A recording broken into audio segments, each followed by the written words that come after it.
अस्सलाम वालेकुम मलगुरु वेस्ट इंडीज पाकिस्तान ता په دویم टी20 میچ کې شکست ورکو یو ډېر ګرم میچ شو اخر بالا پورې میچ لاړو پاکستان کپتان سلمان علي هغه په دې میچ کې څومره غټي غلطیاں وکړي د حسن علي ډېر خراب بالنګ د حسن علي ډېر خراب پرفارمنس حسن علي ولې په ټیم کې شامل کړل شو پاکستان فاست بازارانو وسیم جونیئر سره یا داسې نور چې کوم عباس افریدي شو یا داسې نور فاست بازاران شو ای سره ول زیاتې کیږي پاغه باندې هم په دې ویډیو کې ډیټیل سره خبره کو د میچ نه پس سلمان علي هغه د میچ حواله سره سویری دی هغه باندې هم په دې ویډیو کې ډیټیل سره خبره کو سکور کارت سره هم مکمل شریکو ما د پاکستان کرکټ ټیم په غلطیانو باندې د پاکستان سپیشل چې کوم ټاپ آرډر دی هغه ولې کنسسټنټلی فیل کیږي پاغه هم ډیټیل سره خبره کو نو ډیر ټایم نه خرابو ویډیو خپل هم مکمل وګورئ سکور کارت طرف رزو هغه نه پس په هر ټاپک باندې ډیټیل سره خبره کو نو ویډیو خپل هم مکمل وګورئ او مخکې ملګرو سره ضرور شریک کړئ چې تاسو وګورئ په سکرین باندې تاسو له سکور کارت ښکاری رومانه بیټینګ پاکستان کړه چې 133 رنونه جوړ کړي دي 9 کھلاڑیان آؤٹ او شل اورونه مکمل وهلي دي د کې صرف اور صرف حسن نواز خ بیټینګ کړي حسن نواز نه علاوه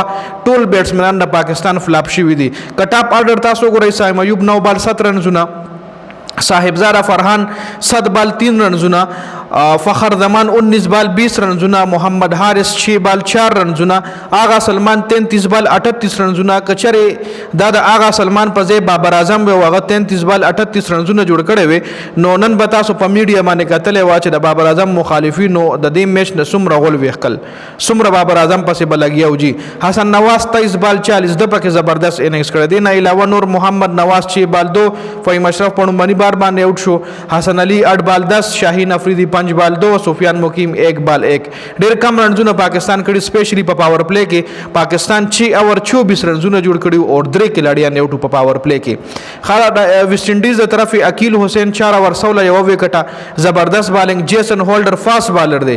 د په صرف کامیاب شوی نور د پاکستان فاست بالران په دې پیچ نه دي کامیاب شوی وکټ چې کومور سپینرانو وکټ وا سلمان علي هغه غټ میسټیک دا کو چې ګوره حسن علي ډبیږي نو حسن علي ولې تاور ورکې د حسن علي په ځای چې یو اور نیم پات دغه ته خپل وکنه ته خوم سپینر بازاري خو سلمان علي خپل بالغ نه کولو اور په حسن علي باندې چې کوم ورنو کو ټولو کې حسن علي وډبېدو او د حسن علي په وجه باندې د میچ پاکستان ډیر په اسانه باندې بایلو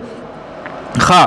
شمار جوزف 4 اور 22 یو وکټ خپل بالنګ ګوداګش موټی 4 اور 39 2 وکټ راشتن چیز 2 اور 11 یو وکټ او روماریو شپړ 2 اور 22 وکټ یومنا بیا د ویسټ انډیز بیټینګ وګورئ نو ویسټ انډیز د طرف الیک اتانزا 4 اور 4 بال 2 رنونه جیول انډریو 10 بال 12 رنونه شایهوب 30 بال 21 رنونه شرفیندر ډرفور 11 بال 9 راشتن چیز 19 بال 16 ګوداګش موټی 20 بال 28 رنونه لکه دا ګوره بالر دی سپینر بالر دی او د پاکستان بالرانو باندې سکور کړی دی کایسی کارټي 5 بال 3 رنونه جیسن هولډر 10 بال 14 رنونه روماریو شپړ 11 بال 15 رنونه او شمار جوزف 2 بال 1 مطلب ویسټ انډیز سره بالرانو خو بیټینګ کړی دی کته لوور آرډر چې کوم دی لکه تاسو روستن چیز وګوره 16 28 3 16 15 لکه دا سکور دی وګوره نو 133 پسې دا یو ډېر اهم رول لکه نیم سکور خدا شو هر پاکستان له طرف شاهین افریدی 4 اور 31 یو وکټه نواز 4 اور 14 3 وکټي حسن علي 4 اور 48 وکټي هم نه 12 او اکانومي سره بالنګ کړی دی سفیان مقیم 4 اور 19 یو وکټه سایم ایوب 4 اور 20 2 وکټي دلته سلمان علي هغه ته د حسن علي 2 اور سلمان علي هغه لکول پکارو ځکه سپینر په کامیاب په دې وکټ باندې دا وکټ د بدرانو د پاره وا خو سلمان علي هغه دلته ډېر برینلیس کپتانیو کا ډېر غټ میسټیکس یو کل پدی دغه کې نو پدی وجه باندې پاکستان دا میچ بایلو چې پاکستان د کنډیشن نه فائدہ اوچته نه کا لکه سایم ایوب ګوره تاسو سره پارت ټایم بالر دی هغه سلوره ورکړي دی او کامیاب تللی دی د نه علاوه سفیان مقیم خو سپیشلیست سپینر بالر دی هغه هم خپل بالنګ کړی دی نو بیا ولې یو بل بالر ته نه ټرای کیه سپینر خپل هم سلمان علي هغه سپینر بالر دی نو بیا سلمان علي هغه ولې سپین بالنګ نه کولو ولې د حسن علي د 2 ورونه نه کول خیر فهیم اشرف ته هم بالنګ نه ورکړه دا فهیم اشرف دا بالنګ وکټ چې کوم واغه د بالنګ وکټ نه و د فاست بالرانو د سپینرانو وکټ وخو کدا حسن علي په ځای